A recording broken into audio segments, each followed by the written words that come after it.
ये कहानी दो भाइयों की है। एक अमीर भाई और दूसरा गरीब भाई। दोनों एक ही गांव में रहते हैं, लेकिन उनके स्वभाव में जमीन आसमान का अंतर है। गरीब भाई ईमानदार, मेहनती और सच्चा इंसान था। वह खेत में काम करके और अपने पशुओं की सेवा करके गुजारा करता था। अमीर भाई लालची, झूठा और घमंडी था। एक दिन गरीब भाई की गाय ने एक सुंदर बछड़े को जन्म दिया। गरीब भाई बहुत खुश हुआ, लेकिन संयोग से वह बछड़ा खेलते खेलते अमीर भाई की गाय के पास चला गया। जब अमीर भाई ने देखा कि बछड़ा उसके आंगन में है, तो उसने लालच में आकर कहा, यह बछड़ा मेरी गाय का है। गरीब भाई ने कहा, नहीं भाई, यह मेरी गाय का है, मैं इसकी देखभाल कर रहा था। पर अमीर भाई जिद पर अड़ा रहा। दोनों के बीच बहस हो गई। जब झगड़ा बढ़ गया तो गांव के लोगों ने सलाह दी, तुम दोनों पंडित जी के पास जाओ, वही न्याय करेंगे। दोनों भाई पंडित जी, जो गांव के बुद्धिमान न्यायाधीश थे, उनके पास पहुंचे। दोनों ने अपनी अपनी बात बताई। पंडित जी ने शांत होकर कहा, जो यह साबित करेगा कि बछड़ा किसकी गाय का है, बछड़ा उसी को मिलेगा। अब दोनों भाइयों को सबूत लाने को कहा गया। गरीब भाई परेशान था। वह जानता था कि बछड़ा उसकी गाय का है, पर उसे यह कैसे साबित करे।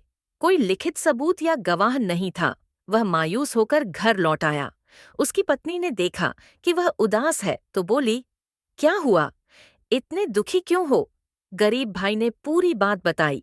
गरीब भाई की पत्नी बहुत समझदार और चतुर थी। उसने थोड़ी देर सोचा और बोली, तुम जाकर अपने भाई से कहो कि पंडित जी ने कहा है, जो अपनी गाय की राख की रस्सी लेकर आएगा, बछड़ा उसी का माना जाएगा।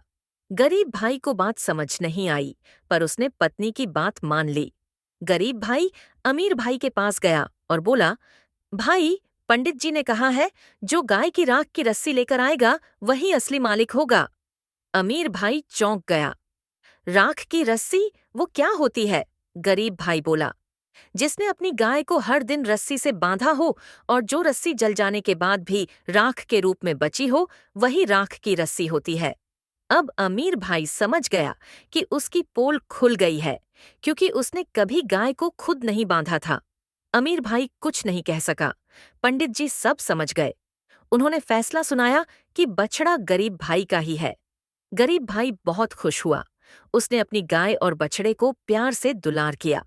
अमीर भाई को अपनी गलती पर शर्म आई। इस कहानी से यह सीख मिलती है कि सच्चाई, ईमानदारी और बुद्धिमानी की हमेशा जीत होती है। झूठ, लालच और छल का अंत बुरा होता है। बुद्धिमान व्यक्ति हर मुश्किल का हल सोच समझकर निकाल लेता है।